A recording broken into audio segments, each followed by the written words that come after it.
내일 민법 판례 있던데 들으시나요? 네. 보통 문제가 민법은 40%는 조문, 60%는 판례죠. 그래서 조문과 판례집만 있어도 네, 100점 맞는데 문제 없어요. 아닌가요? 네? 100점 맞는데 문제 없는 것 같아요. 네, 조문이랑, 조문 한 500개도 안 되잖아요. 민법 조문이. 네, 한 500개. 그 다음에 판례집, 뭐, 2개만 있어도 뭐 100점 맞는데 거의 다 나와요, 시험이. 네. 그런 것 같은데.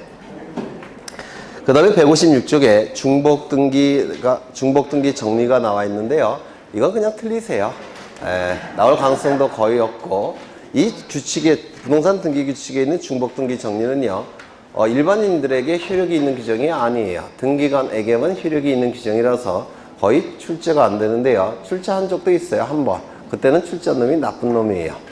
일반 국민을 상대로 해서 규정을 둔 게 아니라 등기관을 상대로 규정을 둔 것이라서 출제하면 안 되는데 법무사 시험에는 출제가 돼요. 하지만 중개사 시험에 출제한 건 나쁜 놈들이에요. 그냥 틀리셔도 될 것 같아요. 11개 남아있으니까.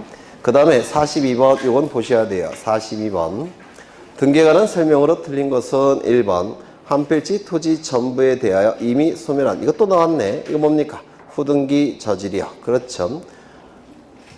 아닌가요? 맞죠? 네. 근데 이건 조심하셔야 될 게 겹치는 부분에 대해서만 후등기 저지력이 나타나지 겹치지 않는다면 후등기 저지력 나타납니까? 안 나타나겠죠? 네, 2번 등기의 추정력은 사항란의 등기에 인정되며 표제부 등기에는 인정되지 않는다. 이것도 옛날 용어가 나와 있는데 사항란은 지금은 사항란이라는 문구가 없어요. 갑굴구라고 생각하시면 돼요. 사항란은 갑굴구에 옛날 종료로 된 등기부에서 사항란이라는 부분이 갑굴구에 있었습니다. 그래서 이건 결국은 갑굴구라는 뜻이에요.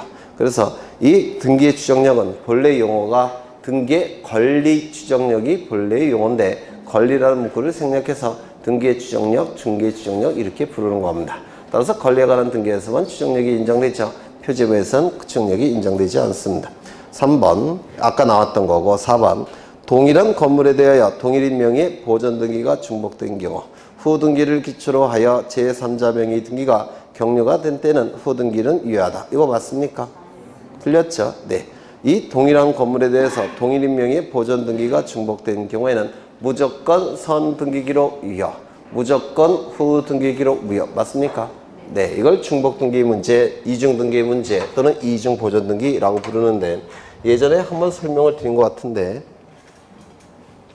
이거는 규칙에 나와 있는 내용이 아니라 대법원 판례이기 때문에 출제가 될 수가 있어요. 세 가지로 나눠서 생각하면 되는데 여기 건물이 있습니다. 2층짜리 건물이 있는데요. 등기부가 먼저 만들어졌습니다. 선 등기기록이라고 불러요. 표제부가 있을 테고 갑구가 있을 테고 을구도 존재할 겁니다. 그런데 등기관이 실수해서 또 한 번 등기가 만들어졌다는 겁니다. 등기부가. 표제부가 있을 테고 갑구가 있을 테고 을구가 존재할 겁니다. 등기부는 보존 등기를 통해서 만들어지고 있기 때문에 이중 보존 등기 이렇게 얘기를 해요. 이때 여기는 1층, 2층 건물의 종류, 구조, 면적이 표제부에 기록이 되죠. 이 종류가 여기는 1층으로 되어 있고 여기는 2층짜리 건물로 되어 있다는 겁니다. 어느 게 유효, 어느 게 무효입니까? 이게 어느 게 유효? 이거 유효예요, 무효예요? 무효. 요거는 유효가 될 겁니다. 그래서 이때는 순서 갖고 판단하는 게 아니라 표제부에 정확하게 기록이 된 것만 유효, 정확하게 기록되지 않은 것은 무효가 돼버립니다. 실체관계 갖고 판단한다 이렇게 얘기합니다. 그렇죠? 표제부는 실체관계 갖고 판단하게 돼요. 여기는 2층, 여기는 1층. 어느 게 유효입니까?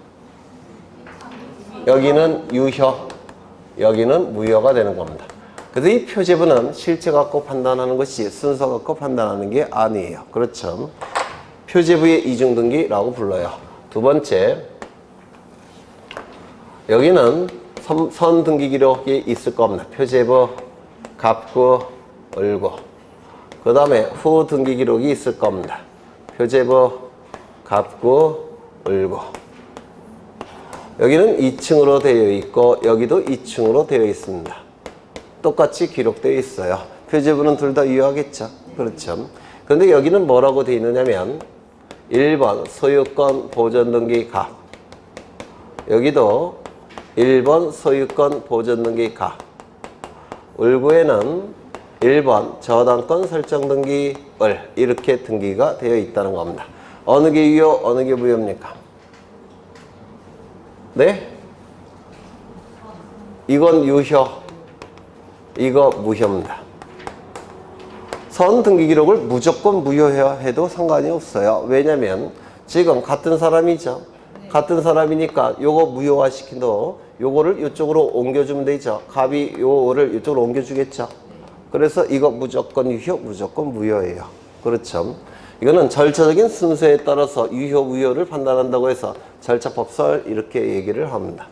이거는 선 등기 기록 표제부가 있을 테고 갑구가 있을 테고 을구가 있을 겁니다. 후 등기 기록 표제부가 있을 테고 갑구가 있을 테고 을구도 있을 겁니다. 여기는 똑같이 2층으로 되어 있어요. 그래서 정확하게 표시하고 있습니다. 여기는 뭐라고 되어 있느냐면 1번 소유권 보존 등기 가. 여기는 1번 전세권 설정 등기 을. 여기는 1번 소유권 보존 등기 A. 여기는 1번 저당권 설정 등기 B. 이렇게 등기가 되어 있습니다. 이때는 어느 것이 유효입니까? 이거 유효, 이거 무효. 맞습니까? 따라서 이 B는 A는 소유권을 취득할 수도 없고 B도 전세권, 저당권 취득할 수 없습니다. 무효인 등기부에 기록이 되어 있기 때문에 그래요. 그 다음에 어떻게 됩니까? 이게 끝이에요. 아닌데 이게 당연히 무효라고 한다면 이게 유효가 될 여지가 있습니다. 이게 당연 무효면 이게 유효화 시켜야 돼요. 이쪽은 이런 게 있을 필요가 없어요. 왜? 똑같으니까.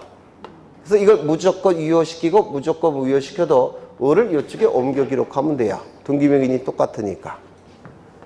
보존등기명인이 똑같죠? 그런데 여기는 보존등기명인이 똑같습니까? 다릅니까? 달라요. 따라서 이걸 무조건 유효, 무조건 무효, 무조건 유효, 무조건 무효 이렇게 할 수는 없습니다. 왜? A, B도 보호할 필요가 있기 때문에. 그렇죠? 이때는 이게 당연 무효일 때는 이거라도 유효화 시켜야 돼요. 이거 이해가 되십니까? 그래서 이 차이점이 뭐예요? 보존 등기 명의인이 동일인이냐 동일인이 아니 이거 갖고 판단하는 겁니다. 이때는 요거는 출제될 가능성이 있습니다. 민법 등기법 양쪽에서. 그렇죠. 그러면 지문을 다시 보시면 동일한 건물에 대하여 동일인 명의의 보존 등기가 중복된 경우 후 등기를 기초로 하여 제3자 명의 등기가 격려된 경우에는 후 등기는 유효하다. 동일인 명의의 보존 등기 이렇게 나와 있죠. 따라서 선 등기 기록이 무조건 유효, 후 등기 기록이 무조건 무효입니다. 그 다음에 5번 무효인 매매 계약을 원인으로 이전 등기가 된 경우 그 등기에 말소 등기를 하지 않고 매도인 명의로 소유권 이전 등기를 할 수 있다. 이게 뭡니까? 진정 명의 회복을 위한 소유권 이전 등기. 진정 명의 회복을 위한 소유권 이전 등기는 말소 등기 여러 건 하는 대신에 이전 등기 한 건을 하는 것이죠. 진정 명의 회복을 위한 소유권 이전 등기는 세 가지 정도가 출제가 되는데 원칙은 공동 신청, 판결서가 있다면 단독 신청. 두 번째는 등기 원인은 뭐라고 기록한다고요? 진정 명의 회복. 등기 원인 날짜는 어떻게 기록한다고요? 기록하지 않는다. 요 세 가지가 출제가 된다고 했죠. 다시요. 진정 명의 회복을 위한 소유권 이전 등기가 뭔지는 아시죠? 민법에서 하셨죠? 네. 원칙은 공동 신청. 예외적으로 판결서가 있을 땐 단독 신청. 진정 명의 회복을 위한 소유권 이전 등기의 등기 원인은 뭐라고 기록한다고요? 진정 명의 회복. 등기 원인 날짜는 기록하지 않는다. 요 세 가지가 출제가 이루어지게 될 겁니다. 넘어가겠습니다. 그 다음에 159쪽을 보시면 등기소의 관할과 관련된 다음의 기술 중 틀린 것은 1번 한 개 부동산이 수개의 등기소의 관할구역에 걸쳐 있을 때는 신청에 의하여 각 등기소를 관할하는 상급법원의 장으로부터 관할의 지정을 받은 등기소만이 관할권을 갖는다. 이게 뭡니까? 관할의 지정이죠. 맞습니까? 관할의 지정은 신청이 있어야 된다고 했죠. 신청은 누구에게 한다고 했습니까? 상급법원의 장에게. 관할의 지정 신청서는 누구에게 제출한다고 했죠? 다 잊어버리셨어요? 뭐 잊어버릴 수 있죠. 여기는 A 등기소 담당 지역, 여기는 B 등기소 담당 지역. 토지는 이렇게 양축에 걸쳐서 한 필지가 될 수 있습니까? 없습니까? 없다 그랬죠. 하지만 건물은 양축에 걸쳐서 존재할 수 있다고 했죠. 이 건물을 신축한 자는 갑인데 갑은 어느 등기소에 가서 보존 등기를 신청해야 된다고 했습니까? 어렵죠. 그래서 A 등기소도 담당하고 B 등기소도 같이 담당하고 있는 공통의 상급 법원의 장에게 요 갑은 관할의 지정을 신청한다고 했죠. 관할의 지정을 신청한다고 했습니다. 누구에게 신청한다고요? 공통의 상급 법원의 장에게 신청을 하는 겁니다. 이때 신청서는 누구에게 제출한다고 했습니까? 신청서는 등기소에게 제출한다고 했죠. 그래서 관할의 지정 신청서는 양쪽에 다 제출하는 게 아니라 둘 중에 한 군데에 제출한다고 했습니다. 관할의 지정 신청서는 누구의? 등기소에. 신청은 누구에게? 공통의 상급 법원의 장에게. 신청서가 이쪽에 제출이 되면 이쪽으로 보낸다고 했죠. 이를 송부한다 이렇게 얘기를 하게 될 겁니다. 그러면 지문을 다시 보시면 한 개의 부동산이 수 개의 등기소의 관할구역에 걸쳐 있을 때는 신청에 의하여 반드시 신청이 있어야 됩니다. 신청이 없는데도 상급법원의 장이 지정해 주는 경우는 없어요. 왜냐하면 법원은 수동성, 소극성을 특징으로 하고 있기 때문에 알아서 해주는 경우는 없습니다. 그 다음에 그 각 등기소를 관할하는 상급법원의 장으로부터 왜 안 보였죠? 공통의 상급법원의 장으로부터 관할의 지정을 받은 등기소만이 관할권을 갖는다. 맞는 지문이죠. 2번. 등기된 건물이 행정구역 등의 변경으로 인하여 후발적으로 수기 등기소의 관할에 걸치게 된 경우에도 지정을 받을 필요 없이 종전에 관할 등기소를 관할한다. 이건 무슨 뜻이냐면 행정구역이 원래는 A 등기소 관할지역 요쪽, B 등기소 관할지역 요쪽인데 행정구역 선이 이렇게 바뀌었다는 겁니다. 이렇게 바뀌었다는 거예요. 그러면 이때는 관할의 지정을 할 필요 없이 구태여 관할의 지정을 받을 필요 없이 옛날에 누가 하고 있었습니까? 네? 옛날에는 B 등기소가 있었죠. 옛날에 여기가 경계선이니까. 그러면 이때는 그냥 B 등기소가 계속 담당을 하는 겁니다. 이렇게 등기법에 옛날에는 규정이 되어 있었는데 지금은 이 규정이 삭제가 됐어요. 삭제가 됐어도 아마 똑같이 처리할 겁니다. 이때는 관할의 지정의 문제가 나타나지 않습니다. 종전에 담당하고 있던 등기소가 계속 하라는 겁니다. 이러한 경우에는. 그 다음에 3번. 관할 내의 행정구역 또는 그 명칭이 변경된 경우에는 등기관은 직권으로 등기명인 주소 변경 등기를 할 수 있다. 이것도 예전에 말씀을 드린 건데 행정구역 또는 행정구역의 명칭 변경. 이 행정구역과 관련이 있는 것은 등기와 관련해서 두 가지가 있죠. 먼저 부동산의 소재지가 관련이 됐죠. 맞습니까? 두 번째 등기명의인의 주소지가 관련되어 있죠. 맞습니까? 그러면 행정구역이나 그 명칭이 바뀌었다면 소재지가 바뀌어야 되니까 무슨 등기해야 됩니까? 부동산 표시 변경 등기를 해야 되겠죠. 어디에서? 표제부에서. 그렇죠. 표제부에서 부동산 표시 변경 등기를 하게 될 겁니다. 주소지가 바뀌었다면 등기명인의 주소 변경 등기를 해야 되겠죠. 주소가 바뀌는 등기가 뭡니까? 등기명인 표시 변경 등기. 등기명인 표시 변경 등기는 어디서 이루어집니까? 갑구나 을구에서 이루어지겠죠. 그래서 이 등기명인이 소유권의 등기명인이라고 한다면 소유권의 등기명인 표시 변경 등기는 갑구에, 그 다음에 저당권, 전세권, 임차권 등기라고 한다면 임차권 등기명의 비시변경 등기는 을구에. 을구에서 이루어지겠죠? 맞아요? 안 맞아요? 맞죠? 그런데 이 행정구역 변경 또는 그 명칭 변경은 법령에 의해서 바뀌는 겁니다. 따라서 법령에 의해서 바뀌는 거니까 법령의 효력이 발생한 시점에 바뀐 것으로 간주를 합니다. 그래서 바뀐 것으로 간주가 돼버려요. 예를 들어서 여기가 철산동이죠? 맞습니까? 여기가 철산동인데 철이 기분 나쁘다고 해서 금산동으로 바꿉니다. 철 대신 금이 낫죠? 금산동. 그러면 이 표제부와 이 갑굴구의 행정구역은 바뀐 것으로 간주를 해버려요. 그래서 철산동이 금산동으로 바뀐 것으로 간주가 되는 겁니다. 그럼 나중에 등기관이 이걸 발견했다면 어떻게 해야 되겠습니까? 바꿔줘야 되겠죠? 직권으로 변경 등기할 수 있다는 겁니다. 근데 조심하셔야 될 것은 직권으로 변경 등기할 수 있을 뿐만 아니라 가장 이해관계가 많은 자는 누구예요?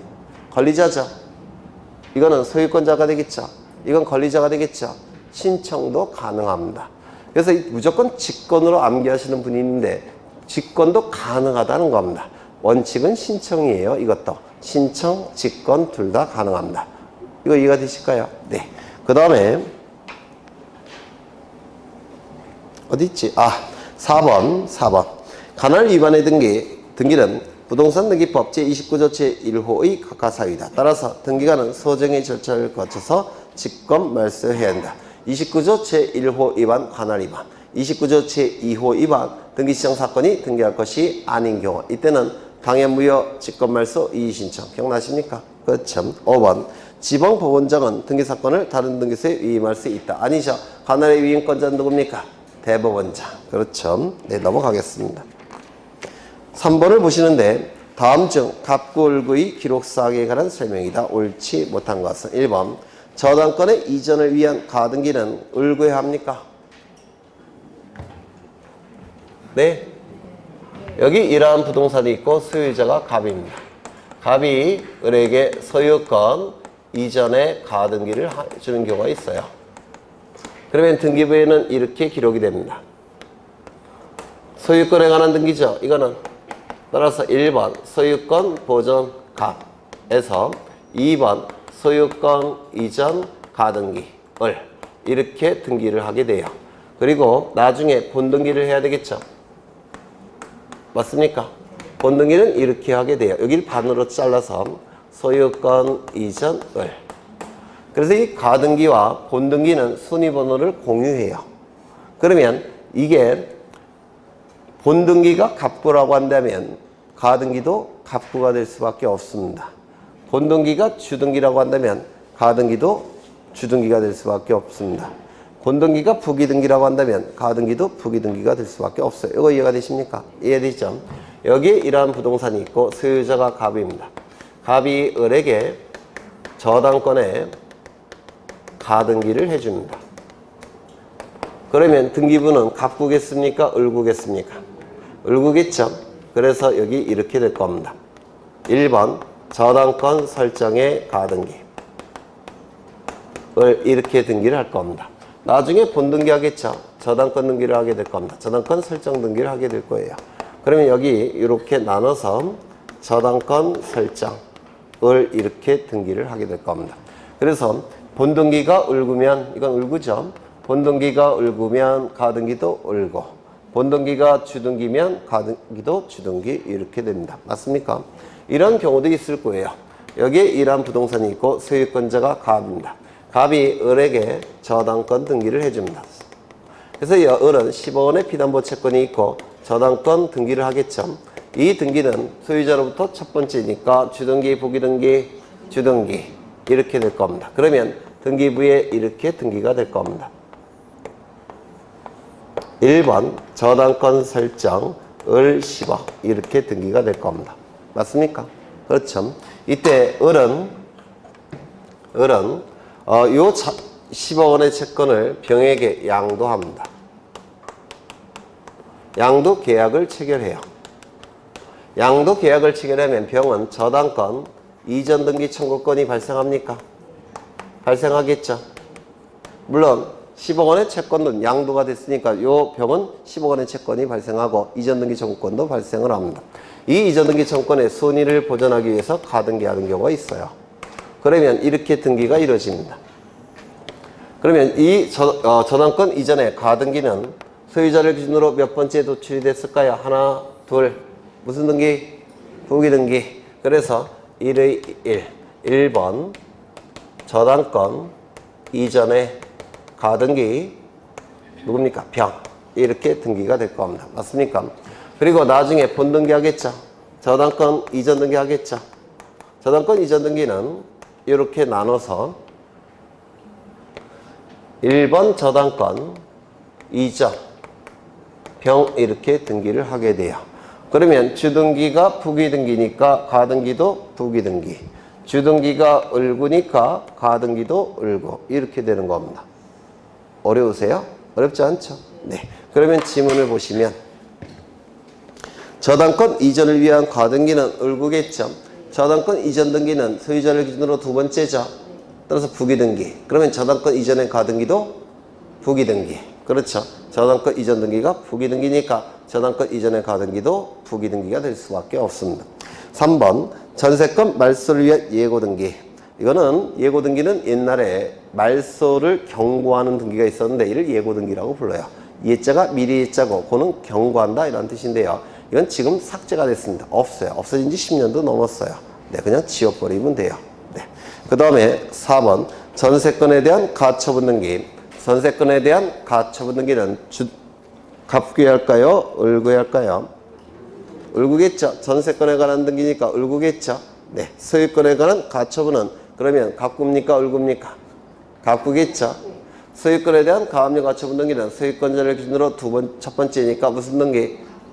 주등기. 전세권에 대한 가압류 가처분 등기는 을구에 하고 또한 소유권자를 기준으로 몇 번째입니까? 두 번째 무슨 등기? 부기등기. 그렇죠. 지상권 설정을 위한 가처분 등기는 을구에 행한다. 이거 맞았을까요? 틀렸을까요? 지상권에 대한 가처분 등기가 아니라 지상권을 위한 가처분 등기예요. 지상권 설정 청구권을 보존하기 위해서 가처분 등기를 하는 겁니다. 그럼 누구에게 지상권은 설정을 청구할까요? 소유권자에게 청구하죠. 따라서 이건 갑구일까요? 을구일까요? 갑구예요. 이거는 만약에 지상권에 대한 가처분 등기, 지상권에 대한 가압류 등기라고 한다면 당연히 을구겠죠. 그런데 지상권을 위해서 소유권자의 처분 권능을 제한하는 겁니다.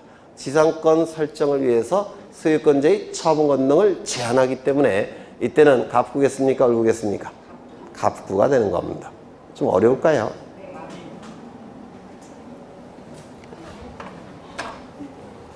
간단하게 보시면 제가 이거 했던 거예요. 여기에 이러한 부동산이 있고 소유자가 갑입니다. 갑은 채무를 가지고 있습니다. 그 전에 이 갑은 A와 지상권 설정 계약을 체결합니다. 그러면 이 갑에게는 지상권 설정 등기 의무가 발생하죠. 그 다음에 이 A에는 지상권 설정 등기 청구권이 발생하죠. 맞습니까? 발생합니까? 그래서 이 의무를 이행하는 것이 이렇게 등기소에 가서 무슨 등기 신청하는 겁니까? 지상권 설정 등기를 공동으로 신청해야 되죠. 그런데 이 의무를 이행하지 않게 되면, 자발적으로 이행하지 않게 되면 강제 집행을 통해서 지상권 설정 등기를 자신의 이름으로 갖춰야 되겠죠. 강제 집행을 통해서.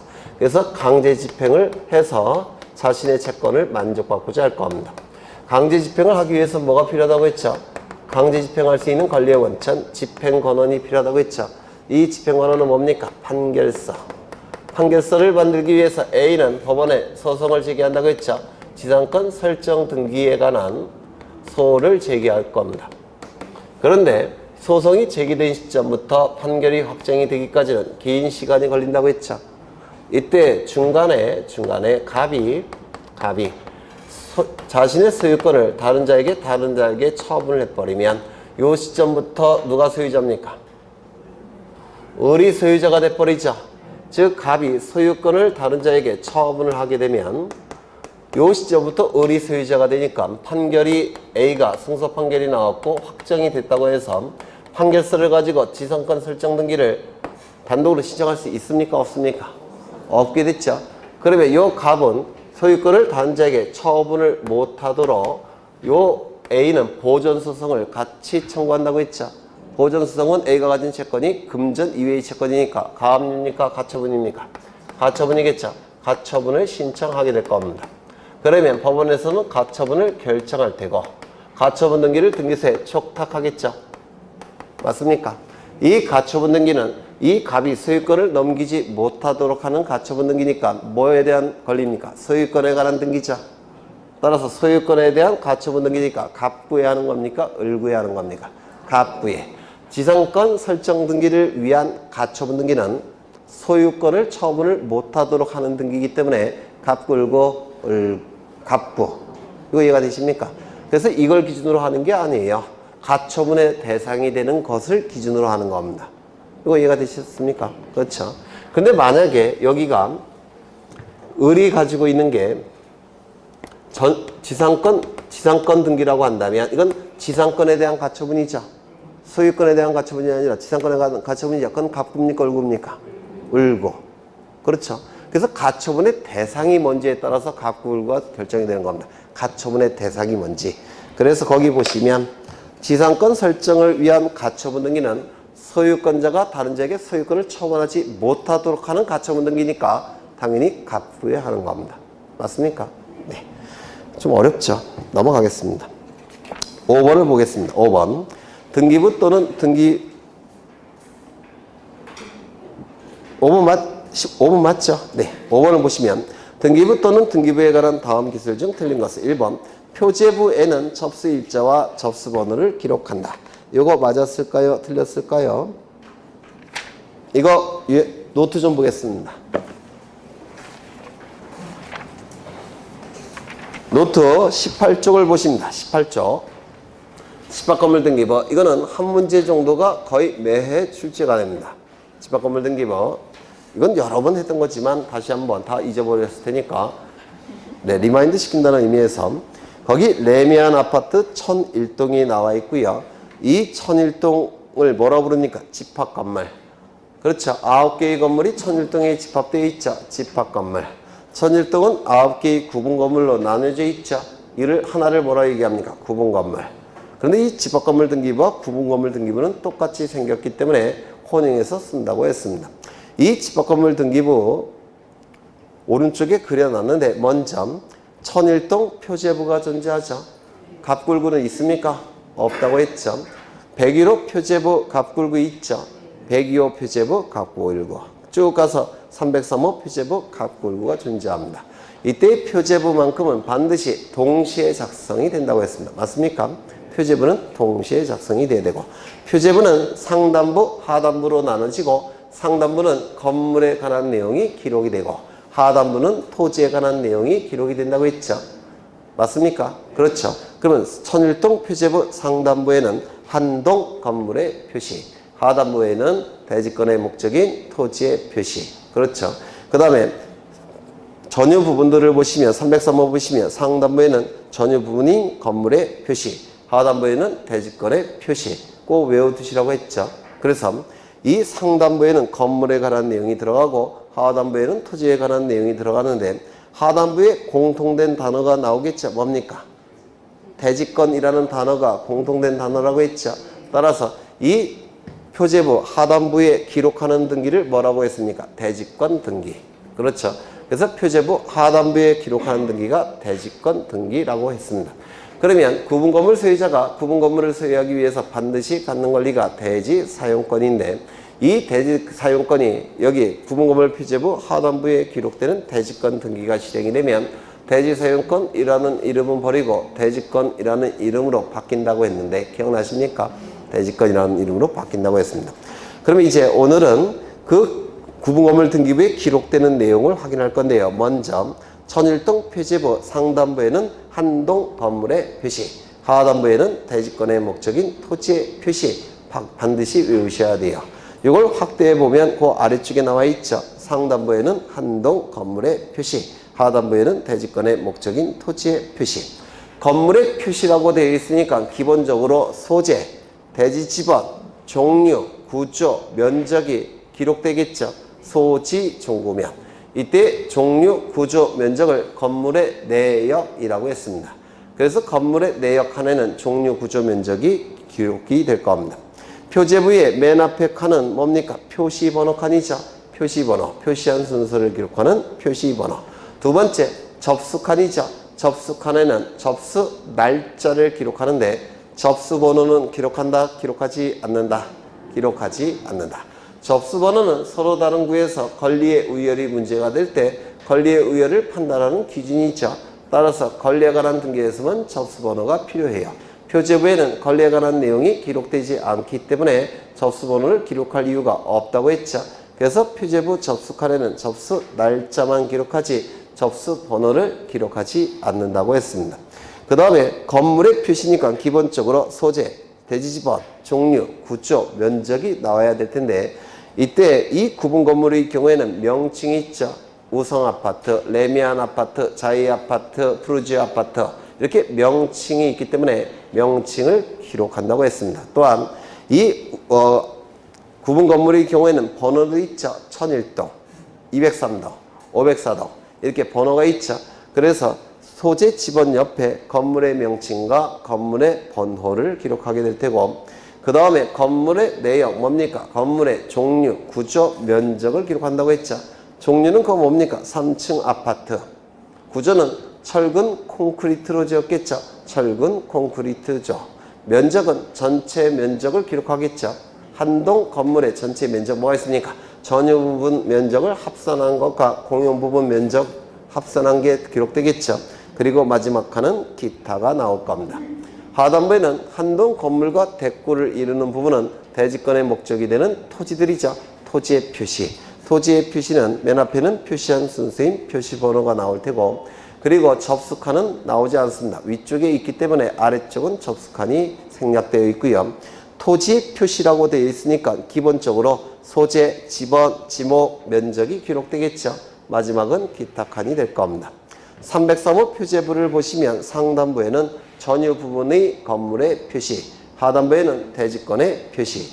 꼭 외우셔야 돼요. 상단부는 전유 부분 건물의 표시, 하단부는 대지권의 표시인데 전유 부분 표제부를 표기한 것이 가장 마지막에 있는 거죠. 상단부는 전유 부분의 건물의 표시, 하단부는 대지권의 표시.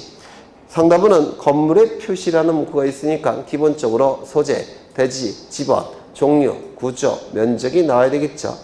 그럼 맨 앞에는 표시한 순서인 표시번호. 두 번째 칸은 접수 칸이고 접수 날짜만 기록한다고 했죠. 표제부에는 권리에 관한 내용이 기록되지 않기 때문에 접수 번호가 있을 이유가 없다라고 했습니다.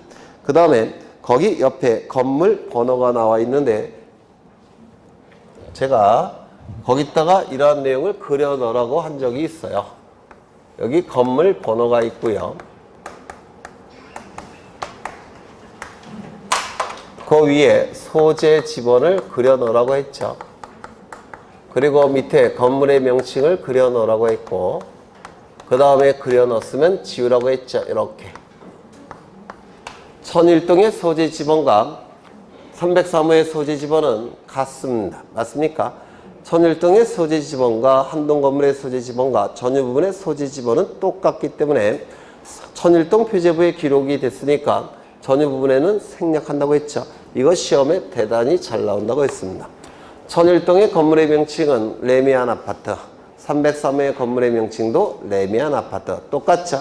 그래서 1001동 표제부에 기록이 되어 있으니까 303호에는 생략한다고 했죠.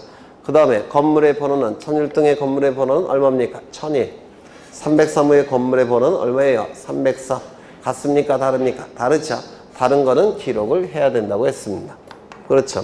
그래서 거기에 건물의 번호만 나와 있고 나머지는 생략이 된다고 했죠. 그 다음에 오른쪽에 건물의 내역. 이것도 1001동의 건물 내역과 겹치는 부분은 생략합니다. 303호도 3층 아파트죠. 맞습니까? 그래서 3층 아파트 생략이 될 겁니다.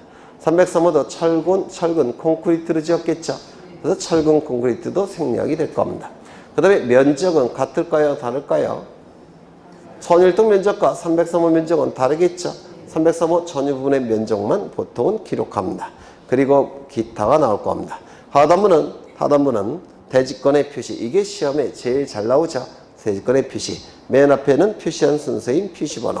두 번째가 대지권의 종류. 대지권의 종류는 세 가지가 있죠. 소유권, 또 뭐가 있습니까? 지상권, 전세권, 임차권. 그렇죠. 그래서 대지권의 종류가 나오게 될 테고요. 소유권일 때는 소유권 대지권이라고 부를 테고, 지상권이 대지권일 때는 지상권 대지권, 전세권이 대지권일 때는 전세권 대지권, 임차권이 대지권일 때는 임차권 대지권, 이렇게 종류를 기록합니다. 또한 옆에는 대지권 비율이 있죠. 대지권 비율은 구분건물 면적 비율입니까? 전유 부분 면적 비율이라고 했습니까? 전유 부분 면적 비율로 결정한다고 했죠. 그리고 마지막에 기타. 그 다음에 대지권을 취득하기 전에 토지에 대해서 선순위 권리자가 있을 때는 토지 등기부에 별도 등기 있다는 걸, 선순위 권리에 관한 등기가 있다는 걸 별도 등기 형태로 기록한다고 했죠. 이 별도 등기는 천일동 표제부 하단부에 기록한다고 했습니까? 전유부분 표제부 하단부에 기록한다고 했습니까? 전유부분 표제부 하단부에 기록한다는 걸 꼭 기억해 두셔야 돼요.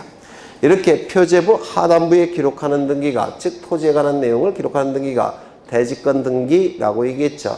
대지권 등기가 실행이 되면 등기관은 토지등기부 해당 구의 대지권이라는 취지의 등기 직권으로 기록한다고 했는데 기억나십니까? 그렇죠. 대지권이라는 취지의 등기, 대지권이라는 사실의 등기, 대지권이라는 뜻의 등기를 토지등기기로 해당 구의 등기관은 직권으로 기록한다고 했죠. 그러면 대지권 취지 등기는 왼쪽에 나와 있죠. 이거는 대지권이 소유권일 때는 취지 등기는 갑부에, 지상권, 지상권, 전세권, 임차권이 대지권일 때는 취지의 등기는 을구에. 그렇죠. 거기 등기 목적칸에 소유권, 대지권 나와 있죠. 이것이 의미하는 바는 소유권이라는 대지사용권이 소유권이라는 대지권이 되었다는 뜻이에요. 이게 소유권이라는 대지사용권이 소유권이라는 대지권이 되었다는 뜻. 이걸 소유권, 대지권 이렇게 표기하고, 이 대지권이라는 취지의 등기는 등기관이 직권으로 하고 있기 때문에 접수를 받은 적이 없어요. 그래서 접수칸은 빈칸으로 내버려 두고요. 대지권 등기가 실행이 되면 등기관은 기계적으로 대지권 취지의 등기를 직권으로 하고 있기 때문에 등기원인이 따로 없습니다. 그래서 여기도 빈칸으로 내버려 두고, 대지권 등기와 대지권이라는 취지의 등기가 실행이 되면 이제 토지와 건물에 관한 내용이 건물 등기부를 통해서 공시된다고 했죠. 따라서 이때 그 건물이 어떠한 건물인지를 기탁칸에 표시를 해야 됩니다. 건물에 표시 있습니까? 그래서 이 두 가지 내용을 기록하는 것이 바로 대지권 취지의 등기라고 얘기를 했습니다. 그러면 문제를 가겠습니다. 5번을 보시면 표제부에는 접수일자와 접수번호를 기록한다. 맞았습니까? 틀렸습니까?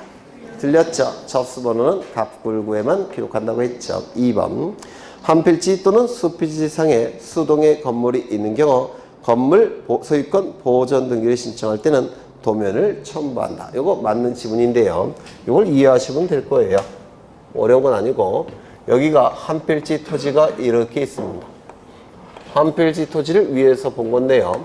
이 한 필지 토지 위에 건물이 여러 동 있다는 겁니다. 이렇게 여러 동이 있어요. 그러면 이때 건물에 대해서 등기부가 보존 등기를 통해서 만들어지겠죠. 맞습니까? 그러면 이때 전부 다 어떻습니까? 소재 지번이 똑같죠. 한 필지 안에 여러 동의 건물이 있으니까 소재 지번이 같겠죠. 그러면 소재 지번만 가지고 이 건물을 특정할 수 있습니까? 없겠죠. 따라서 뭐도 같이 기록이 돼야 될까요? 등기부에 도면이 같이 첨부가 돼야 돼요. 왜냐면 지금 이 건물은 이 한 필지에 좌측 상단부에 존재하는 건물이죠. 그래서 등기부가 만들어질 때 도면도 같이 첨부가 돼야 됩니다. 소재 지번 갖고는 특정될 수가 없기 때문에 그래요. 그러면 요 좌측 상단부 요쪽에 위치하고 있다는 것을 등기부가 만들어질 때 같이 도면이 만들어져야 돼요. 따라서 도면을 첨부해야 됩니다. 이것도 마찬가지예요. 이것도 소재 지번 갖고 다른 건물과 구별할 수 없죠. 그래서 도면이 같이 만들어져야 돼요. 이것도 마찬가지고 어느 위치에 있는지 여부를 등기부를 통해서 공시해야 되니까 이때 도면이 제출이 돼야 됩니다. 그 도면도 원래는 등기부를 보시면 여기 기타 칸이 있죠. 해야 되는데 너무 공간이 협소하니까 따로 만들어 놓습니다. 그래서 이것도 원래 여기에 그려놓을 내용을 별도의 정보로 만든 거니까 이 도면도 강의 등기부라고 불러요. 그렇죠. 그래서 위치를 특정하기 위해서 도면이 첨부돼야 된다. 맞는 지문이에요. 그 다음에 2번 권리 변동의 원인인 등기 원인은 등기부의 표제부에 기록하지 않는다. 맞습니까? 맞겠죠? 네. 왜냐면 권리에 관한 내용은 표제부에 기록되지 않는다고 했죠. 그 다음에 4번. 근데 조심하셔야 될 것은 아까 보신 바대로 등기 원인 칸은 있어요. 표제부에. 칸은 있지만 등기 원인을 기록하지 않는다는 뜻입니다. 그 다음에 5번, 4번. 건물의 규약상 공용 부분에 관해서는 표제부만을 든다. 맞습니까? 여러 번 얘기했죠? 네, 규약상 공용 부분은 표제부만 존재합니다. 따라서 규약상 공용 부분이라는 취지의 등기는 어디에 기록한다고요? 표제부에. 소유권의 등기 명인이 단독 신청을 통해서 규약상 공용 부분 취지의 등기를 한다고 했죠. 구분건물 등기부 표제부에는 대지권에 관한 사항을 기록한다. 맞습니까? 맞죠? 전유부분 표제부 하단부에 대지권의 표시를 기록했죠. 대지권의 종류, 대지권의 비율. 넘기겠습니다. 6번을 가죠. 6번. 다음 중 틀린 것은 이라고 되어 있는데 1번. 등기부의 표제부에는 각 토지 또는 각 건물의 소재와 지번을 기록한다. 맞습니까? 맞죠? 소지 종구면, 소지 지면. 그렇죠. 2번. 등기부 표제부에는 부동산 표시와 그 변경에 관한 사항을 기록하며 표시 번호란에는 표제부에 등기한 순서를 기록한다. 맞겠죠? 표시 번호는 표시한 순서라고 했죠. 3번. 집합건물법에서는 구분 소유권과 대지 사용권의 분리 처분을 금지하고 있으며 대지 사용권은 구분 건물의 처분에 따르는 것이 원칙이다. 맞습니까? 맞죠? 대지 사용권이라는 개념은 구분 소유권자가 구분 건물을 소유하기 위해서 대지를 사용할 수 있는 권리가 대지 사용권이죠. 그래서 구분 건물 소유자는 반드시 대지 사용권이 있어야 됩니다. 대지 사용권이 없는 구분 건물 소유자는 나중에 어떤 일을 당합니까? 네? 민법에서 하셨을 텐데 매도 청구당하죠. 안 들어보셨어요? 매도 청구권. 매도 청구권은 구분 소유자가 대지 사용권이 없을 때는 대지에 대한 권리자가 매도 청구권을 행사하게 돼요. 이 매도 청구권은 청구권이라는 단어를 쓰지만 청구권이 아니에요. 형성권입니다. 그래서 매도 청구를 당하게 되면 구분 소유자는 대지 사용권이 없을 때 매도 청구권을 행사당하면 구분 건물 뺏깁니다. 형성권이라서. 그래서 구분 건물 소유자는 대지 사용권이 반드시 있어야 돼요. 그렇다면 구분 건물을 넘길 때 대지 사용권도 어떻게 해야 됩니까? 같이 넘겨야 됩니다. 이를 대지 사용권의 일체성이라고 얘기합니다. 민법에서 하셨죠? 대지 사용권의 일체성. 그래서 맞는 질문이 되고 4번. 구분한 건물의 표제부에는 표시란에 전유 부분에 해당하는 건물의 표시를 하고 전유 부분 대지권의 표시는 한동 건물의 표제부에 한다. 여기서 구분한 건물의 표제 부분은 303호 표제부를 얘기해요. 303호 표제부 상단부에는 전유 부분 건물의 표시, 하단부는요 대지권의 표시. 맞습니까? 그럼 어디가 틀렸습니까? 대지권의 표시는 어디 한다고요? 전유 부분 표제부 하단부에 한다고 했죠. 그래서 어디가 틀린 겁니까? 한동 건물의 표제부에 한다. 여기가 틀렸죠. 네. 그 다음에 5번. 한동 건물의 구분한 건물의 경우 한동 전체에 대해서 대하는 표제부만을 든다. 맞죠? 서류일동에는 표제부만이 있죠. 그 다음에 10번을 가겠습니다. 10번. 구분 건물 등기 기록의 표제부에 기록되지 않는 사항. 1번. 전유 부분 등기 기록의 표제부에는 건물 번호 기록합니까? 한동 건물의 건물 번호와 303호의 건물 번호는 일치해요? 일치하지 않아요? 일치하지 않죠? 건물 번호 기록합니까? 기록하죠.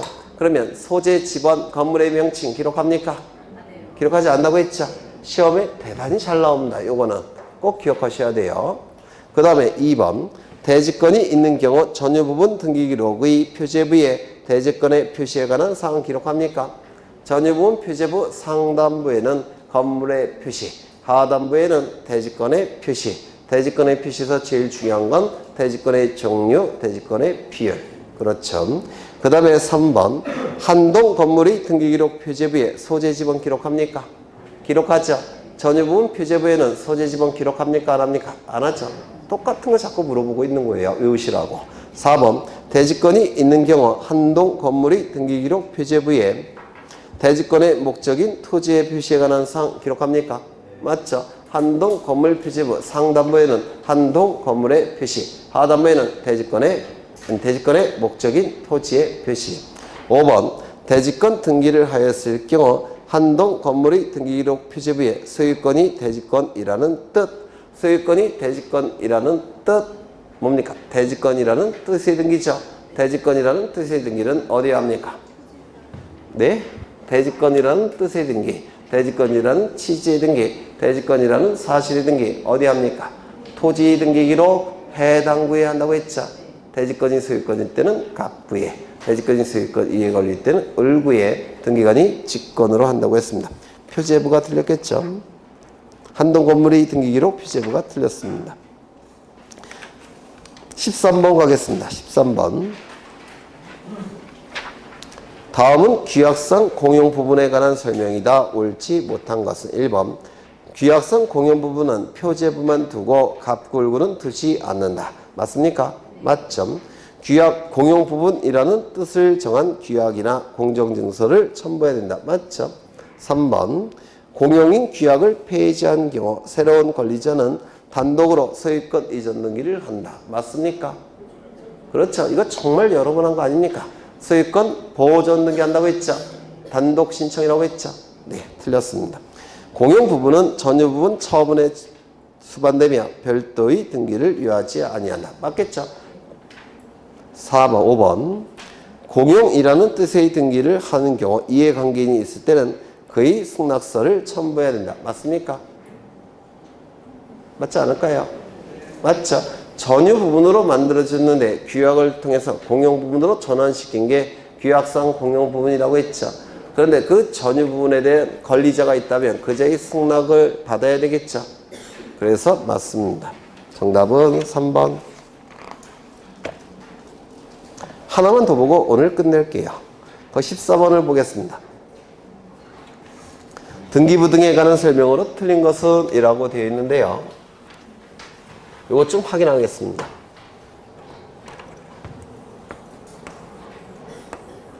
여기 두 필지 토지가 존재합니다. 100번지, 101번지 토지고요. 소유자는 갑, 소유자 갑입니다. 그 다음에 여기는 면적이 40제곱미터, 여기는 면적이 50제곱미터예요. 이제는 한 번 한 적이 있어요. 이거는 등기부 따로 있겠죠. 표제부 있을 테고, 갑구 있을 테고, 을구가 존재할 겁니다. 여기도 등기부 따로 있겠죠. 표제부가 있을 테고, 갑구가 있을 테고, 을구가 존재하게 될 겁니다. 이 표제부에는 면적이 기록되죠. 면적이 40제곱미터. 그 다음에 여기 50제곱미터로 기록되어 있을 겁니다. 이때 토지 소유자 갑은 소유자가 동일하니까 이 두 필지 합칠 수 있죠. 그래서 100번지 토지를 101번지 토지에 합필을 하더라는 겁니다. 합필이 이루어지게 되면 이제 이쪽 토지는 없어진 거죠. 이쪽 토지 붙였으니까. 맞습니까? 그러면 이쪽 토지를 이쪽 토지로 됐으니까 이제 전체가 몇 필지가 된 겁니까? 한 필지고 이쪽 토지를 이쪽 토지에 붙였으니까 이 토지는 101번지 토지가 되겠죠. 그러면 이때 면적은 얼마로 바뀝니까? 90제곱미터로 바뀔 겁니다. 따라서 표제부 변경 등기가 나타나겠죠. 그리고 이 등기부는 더 이상 필요합니까? 필요 없습니까? 필요가 없죠. 따라서 폐쇄합니다. 이를 폐쇄 등기기록이라고 불러요. 폐쇄 등기기록. 그러면 이건 옛날의 등기부지만 현재는 등기부로서의 공식 기능이 있습니까? 없습니다. 현재의 등기기록의 기능은 없어요. 그렇죠. 그런데 만약에 이것이 무효화되면 다시 살아나야 되겠죠. 따라서 이 폐쇄된 등기 기록은 부활의 가능성이 있다 이렇게 얘기합니다. 부활의 가능성이 있기 때문에 이때는 영구히 보존해야 됩니다. 그래서 이 폐쇄 등기 기록은 영구 보존 장부예요. 부활의 가능성이 있기 때문에 현재 등기부로서의 효력은 없지만 잠정적 효력은 있다 이렇게 얘기를 합니다. 그래서 요거 정도는 좀 기억해 두셔야 돼요. 폐쇄 등기 기록은 부활의 가능성이 있기 때문에 영구 보존해야 된다는 거. 두 번째, 부활의 가능성이 있기 때문에 현재 등기부로서의 효력은 없지만 잠정적 효력은 인정된다는 거. 요 두 가지 사실을 좀 기억해 두십니다. 그리고 여기 10제곱미터를 분할합니다. 10제곱미터를 분할해서 요것만 이쪽에 합치는 경우가 있어요. 그러면 100번지 토지 등기 기록은 폐쇄할 필요가 있습니까? 없겠죠?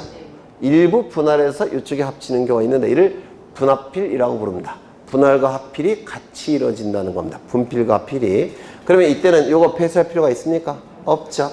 그러면 면적은 달라져야 되겠죠. 얼마로? 30제곱미터로. 이쪽은요? 60제곱미터로. 이때는 등기 기록이 폐쇄되지 않을 겁니다. 이거 되셨을까요? 네, 요 좀 기억해 두십니다. 최소한 요 정도는 기억해 두셔야 돼요. 그러면 지문을 보시면 폐쇄한 등기 기록은 영구히 보존해야 된다. 영구 보존해야 되죠. 2번 A 토지를 B 토지에 합병하여 등기관이 합필 등기를 할 때는 A 토지에 관한 등기 기록을 폐쇄해야 된다. 맞겠죠? 3번 등기부 부본 자료는 등기부와 동일한 내용으로 보조기억 정치에 기록된 자료이다.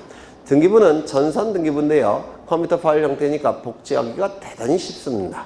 복제가 쉽기 때문에 등기관은 시도 때도 없이 등기가 실행이 되면 복제를 해 놓습니다. 이게 복제하기가 쉬우니까 그게 바로 등기부 부본 자료라고 불러요. 맞는 질문이 될 테고요. 4번 구분 건물 등기 기록에는 표제부를 한동 건물에 두고 전유 부분에는 갑과 을구만 둔다. 맞습니까? 아니죠. 전유 부분에는 표제부, 갑구, 을구가 존재하죠. 5번 등기사항 증명서 발급 신청 시 매매 목록은 신청이 있는 경우에만 등기사항 증명서에 포함하여 발급받는다. 이거 기억나실까요? 꼭 기억하시라고 했죠. 신청이 있는 경우에만 포함해서 발급하는 게 네 가지. 신탁원보, 매매 목록, 공동담보 목록, 도면. 네 가지. 이것도 강의의 등기부라고 했죠. 그리고 이 네 가지도 영구 보존정보죠. 그래서 영구 보존정보 6개 외우셔야 돼요. 등기부, 폐쇄 등기부, 신탁원보, 공동담보 목록, 도면, 매매 목록 맞나? 매매 목록 이렇게 6가지 암기해 두셔야 됩니다. 오늘은 여기까지만 하겠습니다.